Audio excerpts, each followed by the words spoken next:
Good morning. I hope that most of you are actually just still up from last night. Otherwise, you're getting up way too early.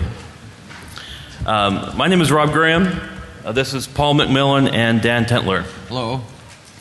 They're busy getting our demo working, making sure we can demo live stuff.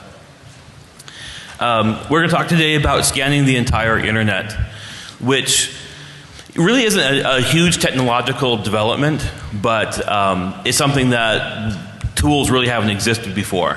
And they're really easy tools to create, and we just haven't bothered. But we started creating these tools because now we can go to ISPs and get gigabit connections to the internet. And the internet's pretty small. It's only 4 billion addresses.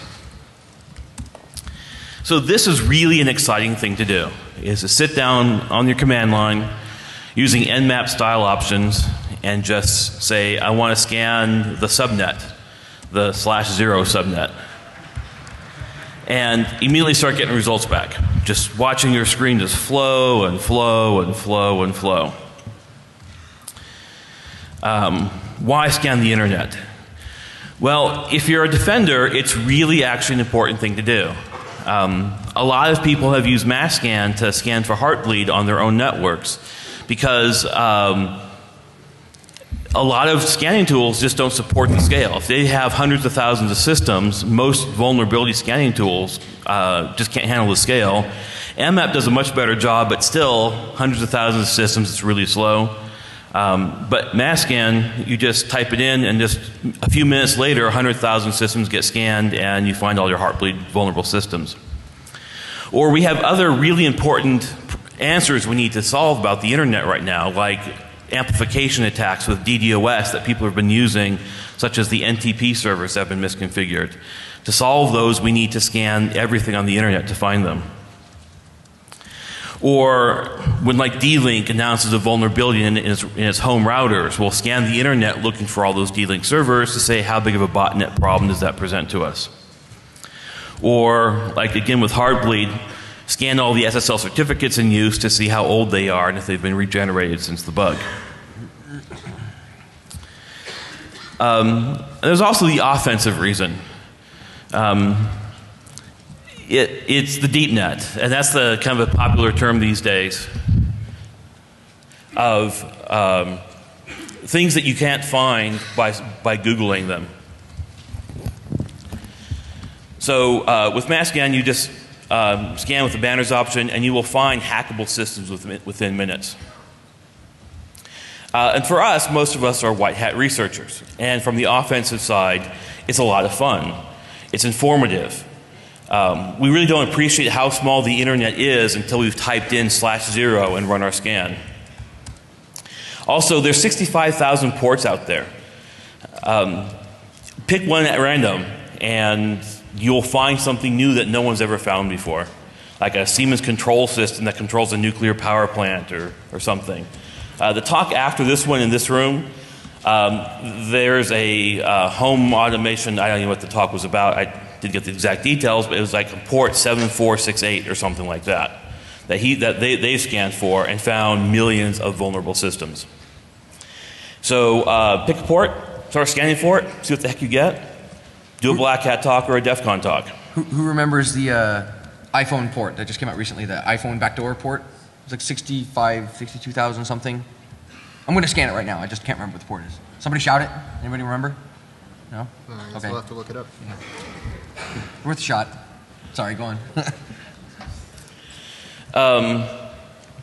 So lots of people say, okay, now you've excited me about scanning the whole internet. I really want to like just log on to my ISP, my hosting environment, launch a VPS on Amazon, and start scanning. What do I do? What are the things I need to know about?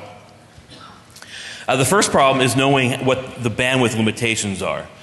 If you have a gigabit Ethernet, you're actually only sending about 48 or 476 megabits per second of actual traffic. And that's because Ethernet has a pretty large overhead. And what scanning does, TCP scanning, is you send out lots of small packets probing the devices. So the per packet overhead is actually more than the contents of the packet. So when you do a gigabit Ethernet, what your ISP probably is going to charge you for is just the raw TCP/IP overhead, which would be 476 megabits per second. And by the way, this is a really high rate. So that comes out to 1,488,000 packets per second, but in practice you're going to get a lot less. Switches just barf at that. And I haven't figured out why. I just know that when I connect, I get between 300,000 to maybe 800,000 packets per second. I'm not getting what Ethernet tells me I should get. Even on a well-configured switch that's got nothing on it but me, I don't get the full bandwidth. I don't know why. The billing issue is pretty interesting because different ISPs bill at different rates. Some ISPs don't seem to notice the small packets. This one time we did this whole scan of the internet and the ISP came back and said, yeah, but you've only used like a few megabytes total of traffic. And they weren't seeing our outbound traffic. Some ISPs, they'll give you unmetered links. And that's pretty awesome because you can just go to your heart's content.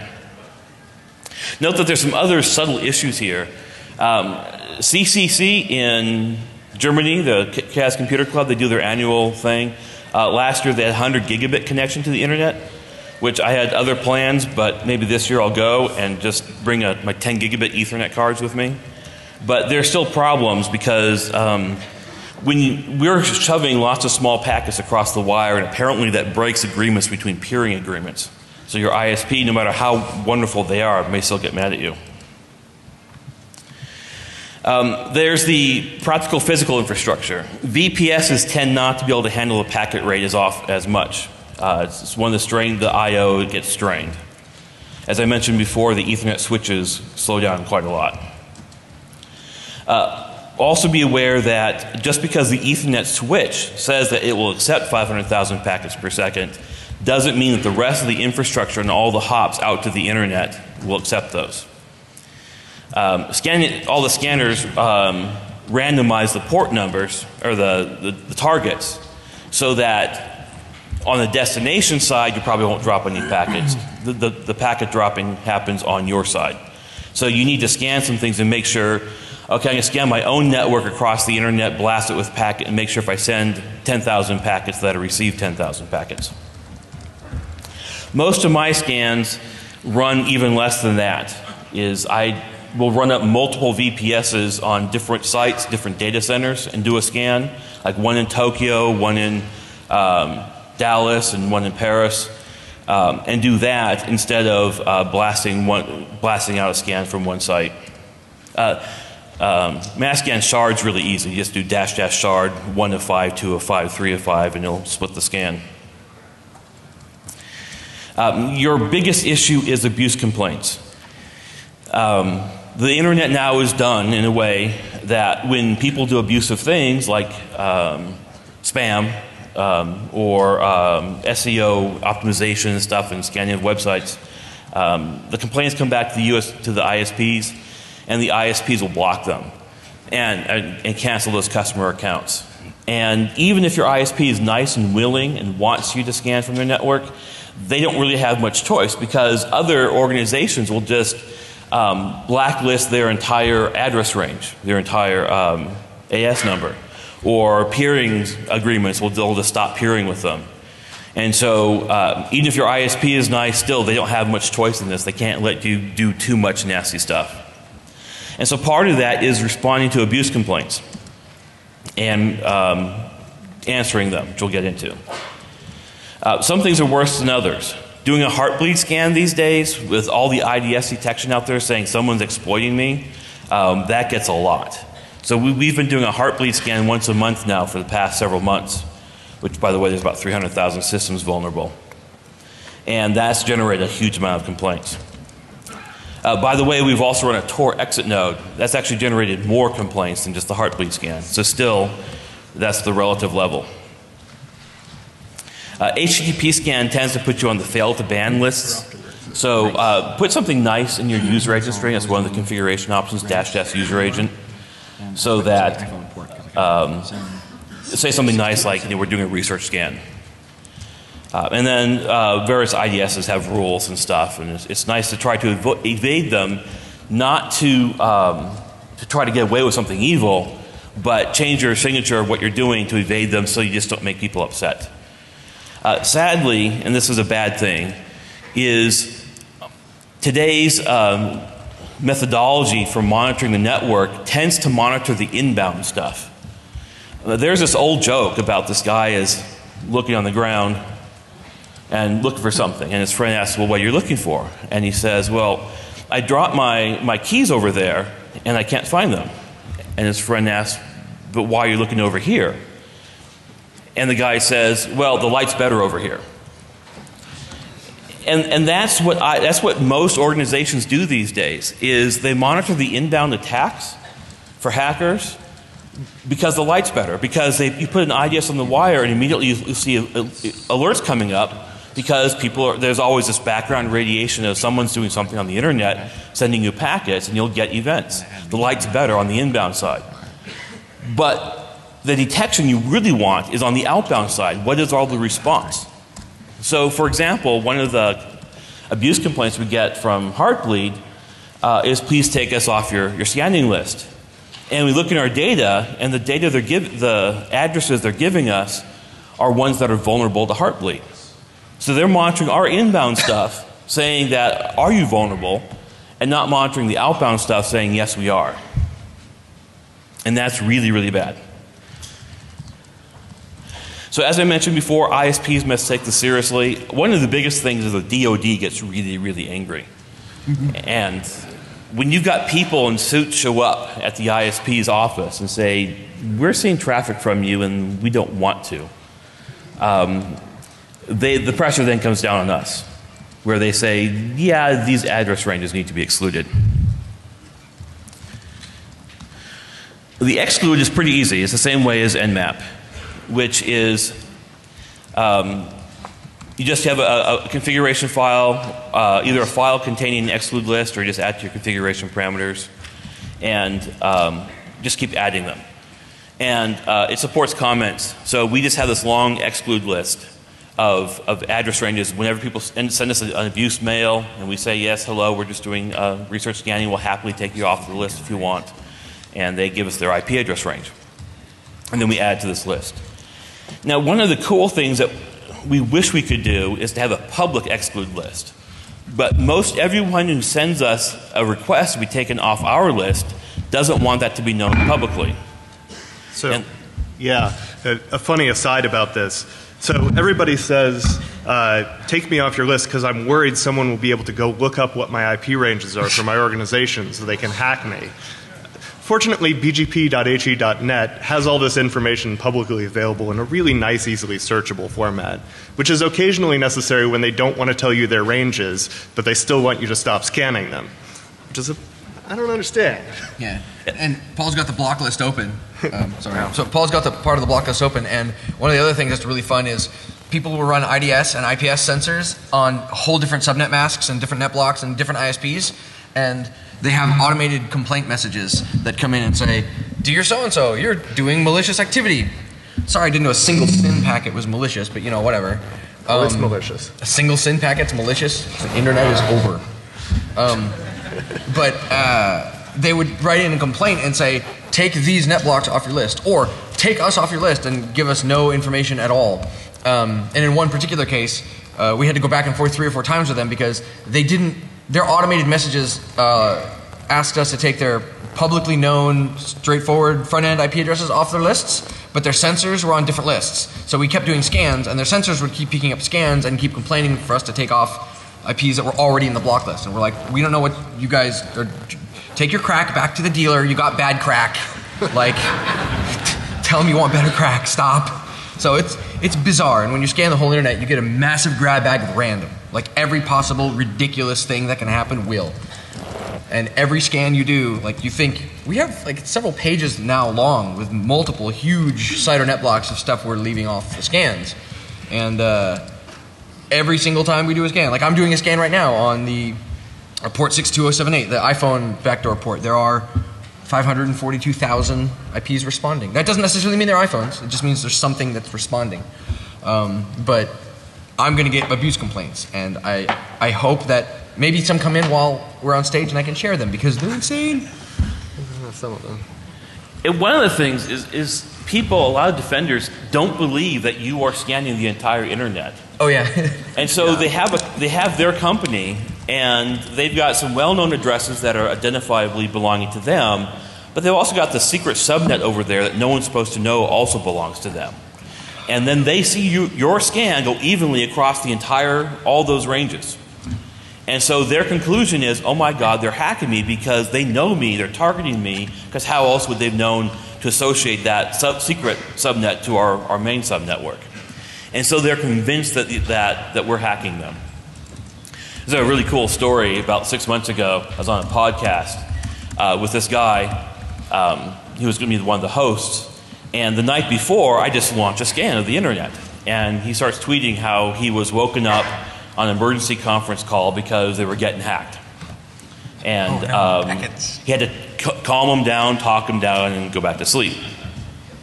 And now apparently he says that whenever I do a scan, the ticket gets opened up. It immediately gets closed. It's just Rob scanning again.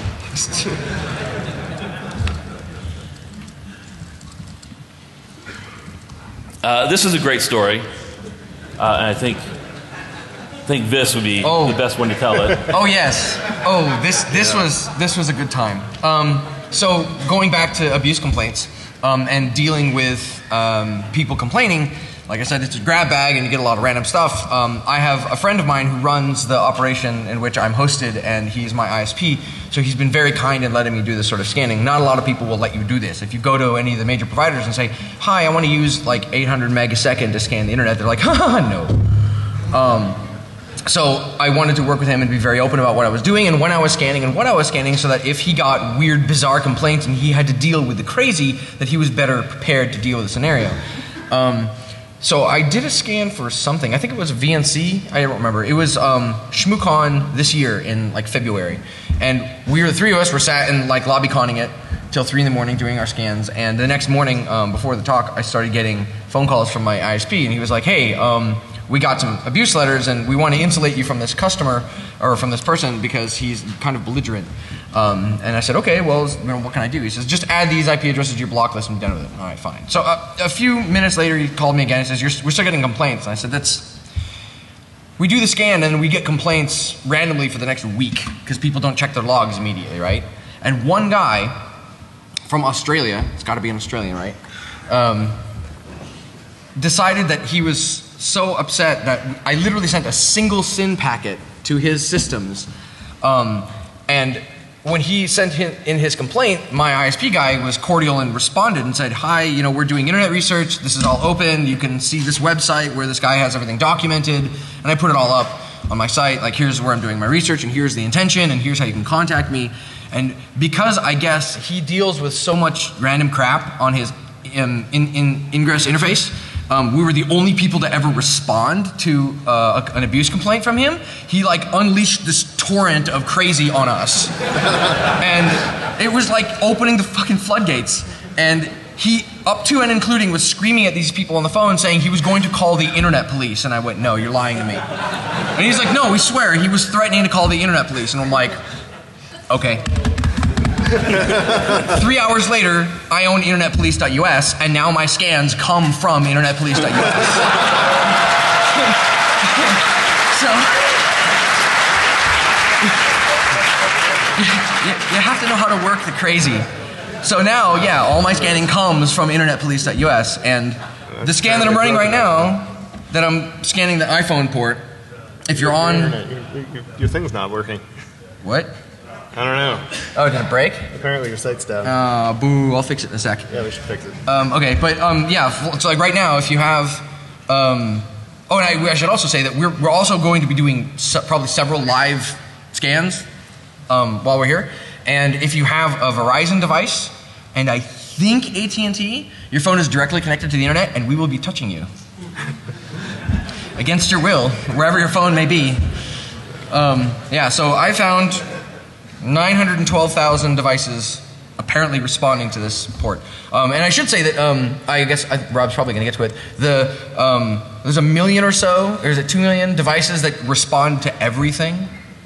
So like that's a whole separate rabbit hole of a project, is going and finding every load balancer, firewall, router, and other device that responds to absolutely everything, because usually when you do this kind of work, you have to do it in multiple passes. So we use mass-scan for the first sweep to see if the port is open, and then if the port is open, then there's like a secondary process where we decide what to do with the open port. So like if you're scanning for Redis, for example, there's a ton of open Redis instances on the internet, and from there you connect to it and issue the monitor command. And then sometimes it asks you for credentials, in which case you ignore it. And other times it gives you credit card numbers and Facebook session cookies and Twitter session cookies, and what are you doing? Like, they have these gnarly hardened front ends with like 2A SSL certificates and credentialing and what is it? OAuth. OAuth. Yeah. And they really harden the front end, but then they have this transport mechanism that's completely public, unencrypted on the internet. So you can bypass all of that and see like, hey, look, these are credit card, what am I doing? Yeah, so you do it in stages, right? So what we found out was when the secondary pass would go through and we would find a substantially lower number of things that the first sweep produced. So the first sweep would produce several million results. And the second sweep would say, well, out of those several million results, you have like 200,000 living hosts. And we're like, that's bizarre. What's the deal? So we started testing it by hand, and it turns out that there's devices that just listen on every port and respond to everything. And I'm like, it's 2014, and people don't know what a SYN flood is. And they're configuring their devices to just answer to everything. So I'm thinking that like we're in the hotel lobby, tinkering around at 3 in the morning, and somewhere there's a guy with his head on fire because his IDS went down or his firewall went down because somebody configured it to. I think Checkpoint's guilty of this too. They have these settings where, oh yeah, this is going to block Nmap. We'll just respond to everything and it'll confuse the scanners. And we're like, we're scanning with like 8 gigs a second. Not good for you. You might want to rethink this strategy. Let's see how it works out for him, Cotton, right? So one of my favorite complaints I get back is the one saying to the effect of, we've blocked you at the firewall, neener, neener. Of like, I don't care. I don't even know who you are. I don't really care. Yeah. One of the cool things is how broken organizations are. There's this WURI financial group, which apparently is classified a National Security Objective Facility Class A, as they repeatedly tell me every time I do a scan. And it's in Korea, and I have no idea what that is. But what they usefully do is they CC their entire organization on the abuse emails. Oh yeah. You had one job. So if you want a list of sysadmins that you want to fish for that organization, well, here's a friendly list that they so nicely give us. So work closely with your ISP. Be nice to them. So that's the same story we have here for all of us, as we work closely with the ISPs. We use the swipe or the SWIP feature, the Shared Whois project, to get like an IP address range that's assigned to us, so that when you do the reverse lookup, all the abuse comes to us and not to our ISP. So usually about half the complaints will CC our ISP anyway, even though they have our contact info. They just want to CC everybody. I got one that was CC'd to Postmaster at the domain that I was sending email, that the contact info was from, which was completely unassociated with the IPs that I was scanning from. They CC everyone that comes back in any kind of a lookup.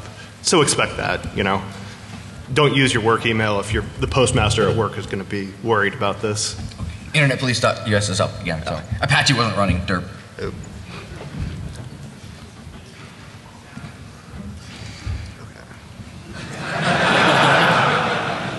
Derp indeed. You're doing it wrong. It works for me. There he goes. Me too. Also, if you scroll down a little bit, there's that like it's in little gray. I need to fix it. It's file a complaint, which I need to like do something with this, because you can file a complaint and it's a form that goes to nowhere. But You should probably fix that, Dan. yeah, no, that was intentional. But like, I'm now thinking like, yeah, I'll have to deal with like silly people trying to troll me with like shitty XSS and SQLi or whatever. But like, I can't imagine if people have tried to fill this form out and what went into it. Because that would be like a whole Tumblr feed, like security reactions, just what goes in that form. That would be so rad. Yeah, so right now, as we speak, I'm doing a scan, and right now there are sysadmins running around scrambling, screaming, and the internet police is scanning us.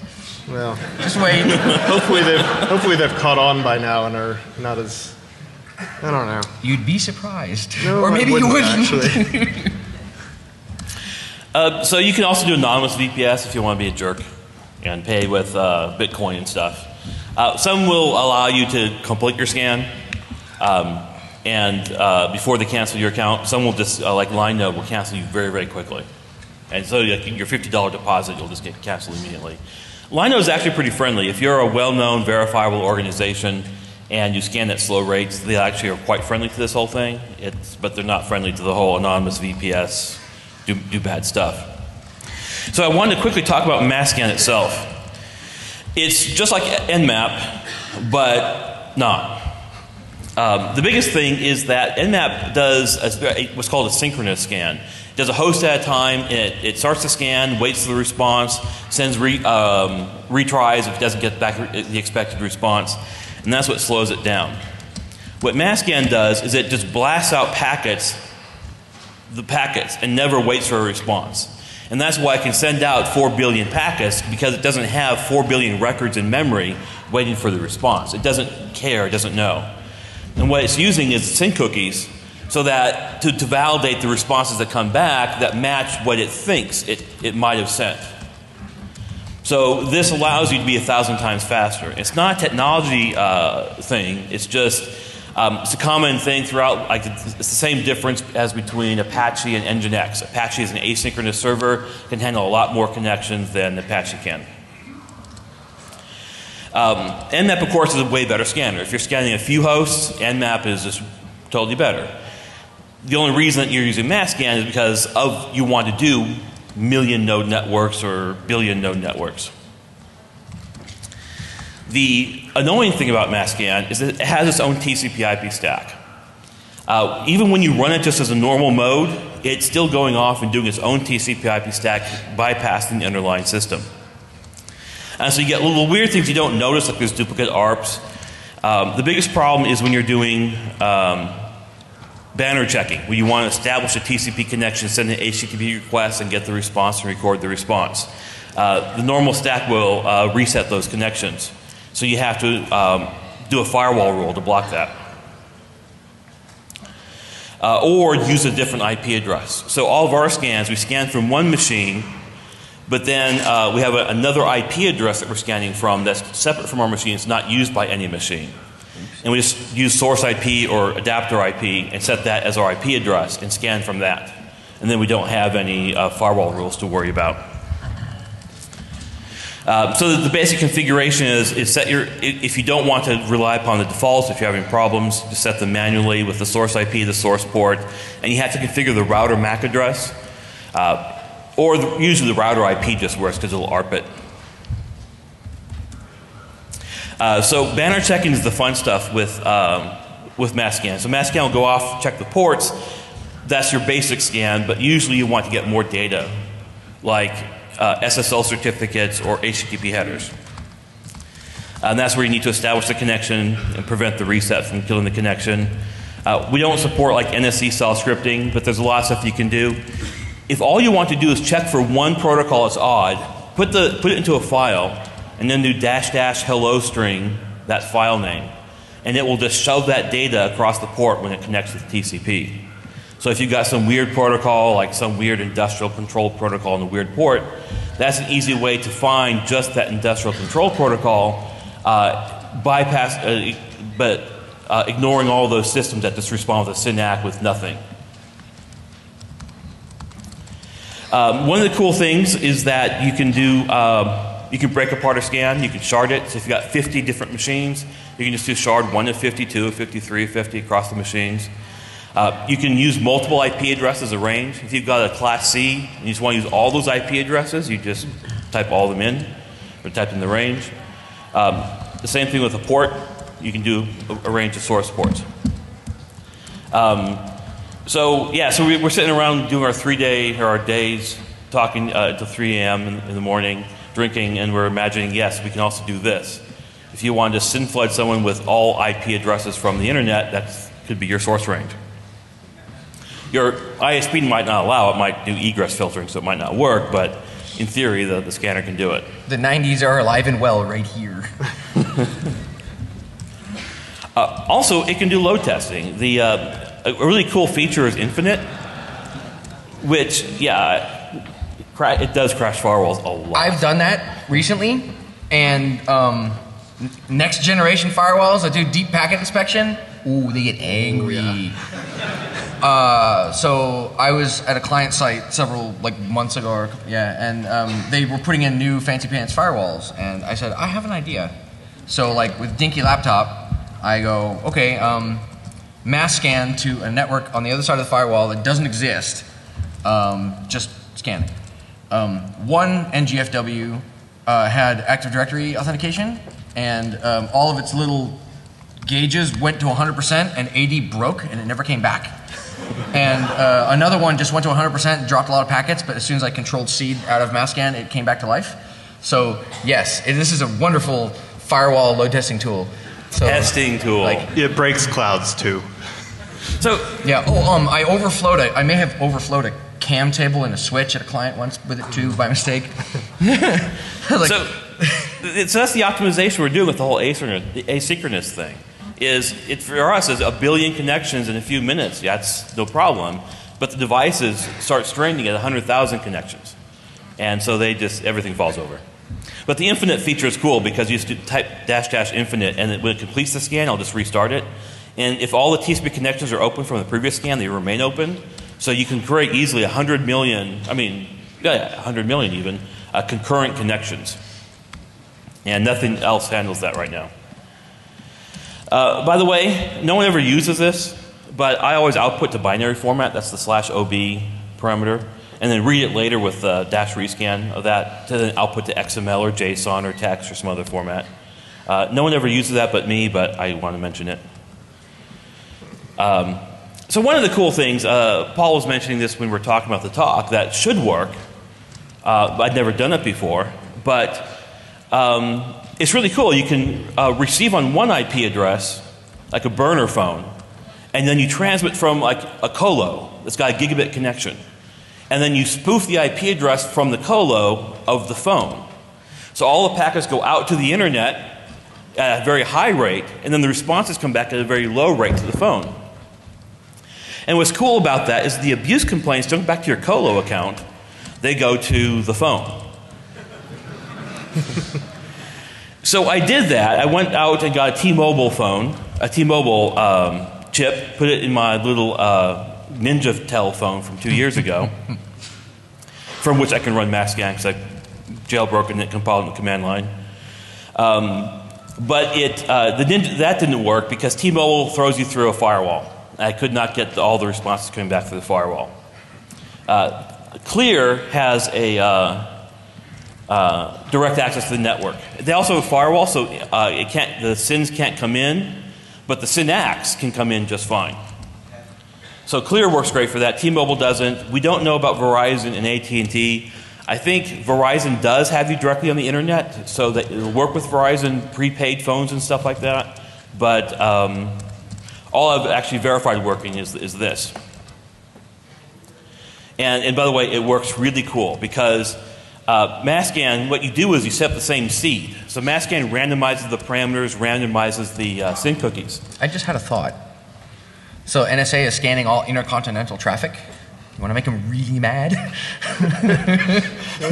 Set up your phone. Yeah, this will do intercontinentally. Yeah, set up your phone on the other side of some ocean and just send all the results over there and watch them. What the hell is going on? Yes. Just a thought, So if you're bored. But you can still do the banner checking. So the device, the Masscan on one end, because that's again the asynchronous nature, it gets a SYNAC. It checks to see if it matches the seed, and if it does, it will then establish the TCP connection. So you can do complicated scans like pulling down everyone's certificates or a Heartbleed scan or something, and all from this device, but the massive gigabit per second is on these other servers, potentially, just blasting the whole internet. Okay, let's talk about some results. So what Paul here did, and it's really cool, is he set up a little script to then download the image. And he, so here's an example of. So you probably can't see, you probably can't read the title of that window. It says, I blanked out where it is, County Warrant Processing System. Something or other, state strong. police. The derp is very strong. This one went away pretty quickly when I called my contact and said, hey, you know, we should probably do something about this. But there's stuff like this all over the results. And, you know, this is probably someone who is all kinds of compliant with all the local regs, except that they didn't seem to think that a remote desktop protocol with no password was a problem. Yeah. So Paul's got lots of cool results. We'll hopefully get to more. Another one was Heartbleed. We do a Heartbleed scan. And there's still 300,000 systems vulnerable. And so here's a list of the subject names coming back from here. And what we can see is they're not websites that are vulnerable. It's things like Synology NASs. That's the TS series NAS down at the bottom. 10,000 of those. There's also a Synology box. There's a Hikvision, which is cameras. So there's all these devices out there that are vulnerable that you would never find if you come in via the DNS name, that you'd only scan via the IP addresses. But there are some websites that are vulnerable, and like one long list, start with secure dot some domain.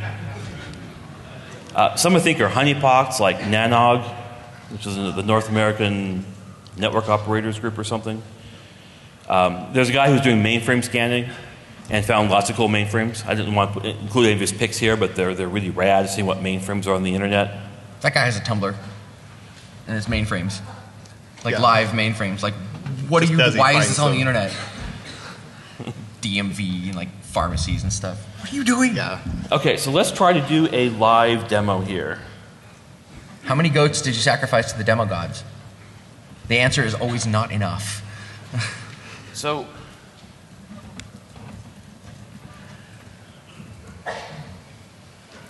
yeah, so right before this talk, for some reason our servers have not wanted to respond. So like here's our server, it's internetsurvey2.radisec.com, that's the one we do where most of our scans from, and it's not responding to me. So I'm going to have Paul log onto his server and do a demo.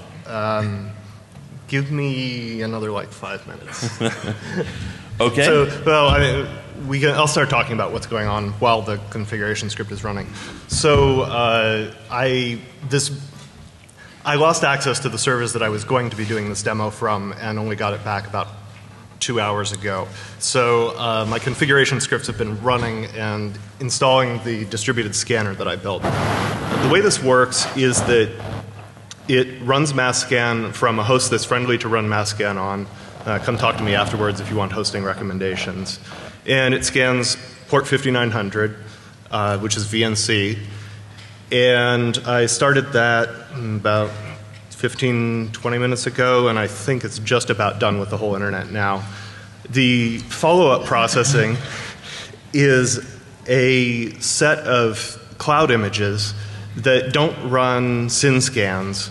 What they do is they take the results of the mass scan output through a queue, through a Redis queue, and just shave off a result, go try to connect to the VNC, speak the VNC protocol. If the VNC protocol says you may connect without authentication, because most VNC says you need a password.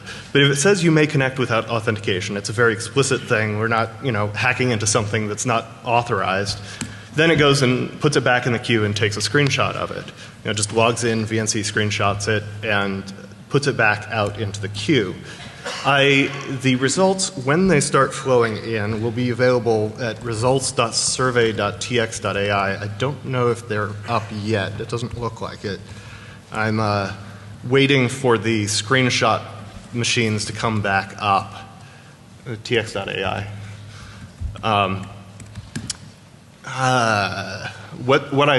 You're not on the DEF CON network. You won't be able to get to it unless you're on the DEF CON network. I'm on the DEF CON network. Are you on the DEF CON network? I'm on this, whatever this Ethernet cable is. You're probably coming from a different egress IP. Let me fix that for you.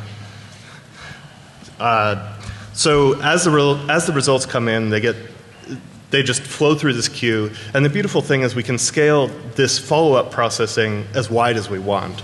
I normally would have about 100 cloud workers running to do this process. I haven't gotten it scaled up yet because they only just got installed here. But they cost me 16 cents an hour. So it's perfectly reasonable to spin them up for a job like this and then tear them down when you're done with them. Here, if you can add that. That's my silly Verizon one. Okay. So if you can't quite do a live demo yet, how about you? It's loading. Loading. Oh, You won't be able to see the results you're looking for in this right now. Give me another minute. yeah. They need 5 minutes. They're not ready. Okay. Well, in the meanwhile, we'll just do a scan from the DEF CON network. We'll see how much they like that. Oh yeah. I can't imagine they'll notice. So we can do a slow scan. So mass scan. Let's do like the 23 is a big hosting environment. How to piss off the wall of sheep. We can do like port 80, and we can do a slow packet rate of just like 10 packets per second. But it's really cool because we start getting results immediately. That's one of the cool things about MassScan versus Nmap, is that Nmap waits until the entire host scan is done. And it does a ping, it then does some other checks, and it takes a while. So when you scan a subnetwork, it takes a while before you get any result. You start your Nmap scan, you go away for a coffee and come back, realize you made a mistake in the configuration parameters, do it again, and it's an iterative process.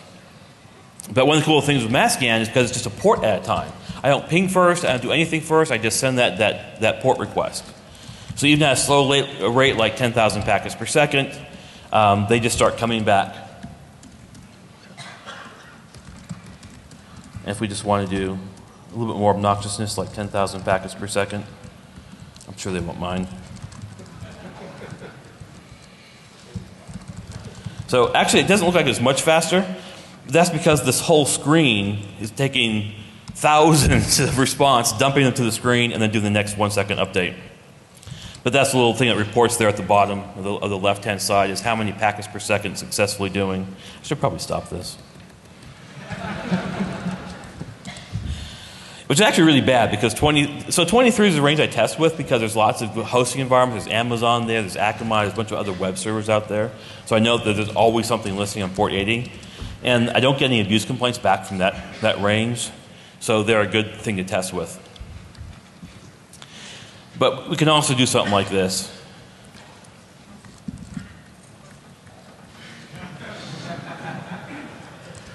So one of the things I do with MassScan, and it's kind of boss, is that I warn you that you probably misfingered something and you probably don't want to scan the entire internet. So I make you actually exclude one address.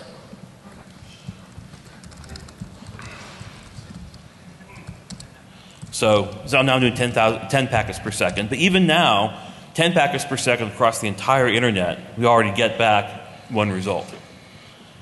Those look like Microsoft minutes.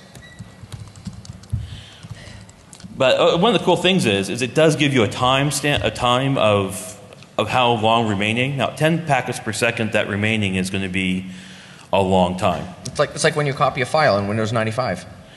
But it's really cool when you type in that 0000/0, the zero subnet, meaning the internet, and at a much faster rate, like 1 million packets per second, and it tells you, yeah, it's about an hour. Yeah, for reference, I'm getting 690,000 packets a second on my scan that's going right now, and I started it as I walked in, and it was telling me an hour and 20 minutes. And that's just on like a modest gig pipe. Can we connect that to the VGA port? All I have is HDMI. So if we can sort that out somehow. Can you screen that and have me log into your machine and pop that up? Oh, there we go. Okay, the results are starting to flow in. Yay. So results.survey.tx.ai. So now I need to scale this out in the cloud. But we're starting to get results now. Well, you might be. Okay, what's your IP address? 172.18.93. Well, my IP is 192.168.0.1. Why can't you add me? Because someone got mad last time I did this and exposed it to the whole public internet, so I figure I'll just expose it to all of DEF CON, and then they can't complain.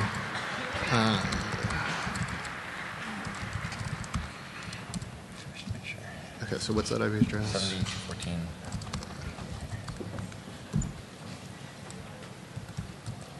So by the way, Matscan does, one thing that's also boss about Matscan is it's just make. Well, I'm getting errors here. But it compiles on Mac OS, Windows.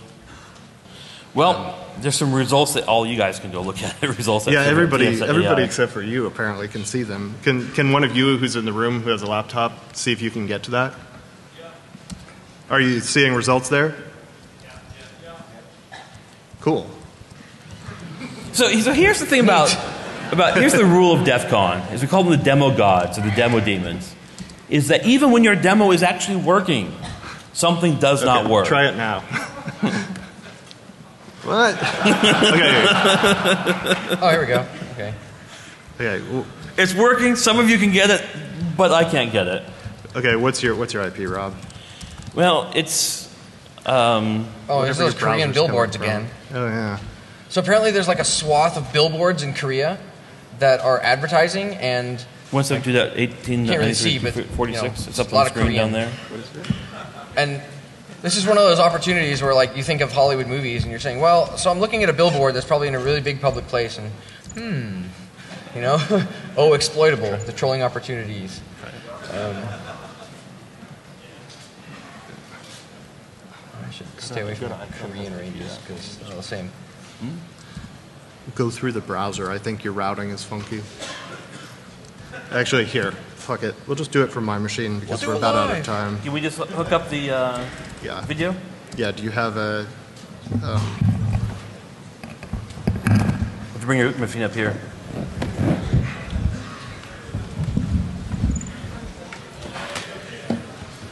So, any last minute questions, by the way? Question over there? Yeah, it's open source. I probably should have mentioned that before and had a link to it. It's on GitHub. So if you just Google GitHub Matscan, you'll probably find it. But it's GitHub / Robert David Graham, my name, / Matscan.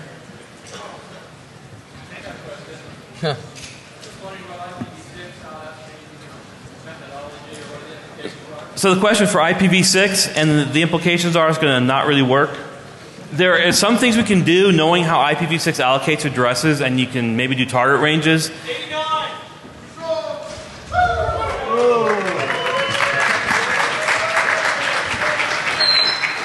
Oh, nice. Fallout 89. Well done. So,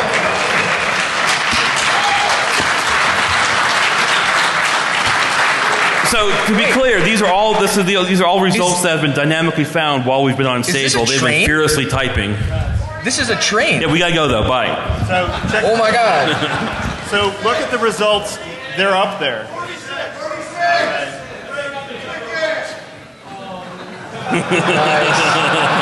Well done.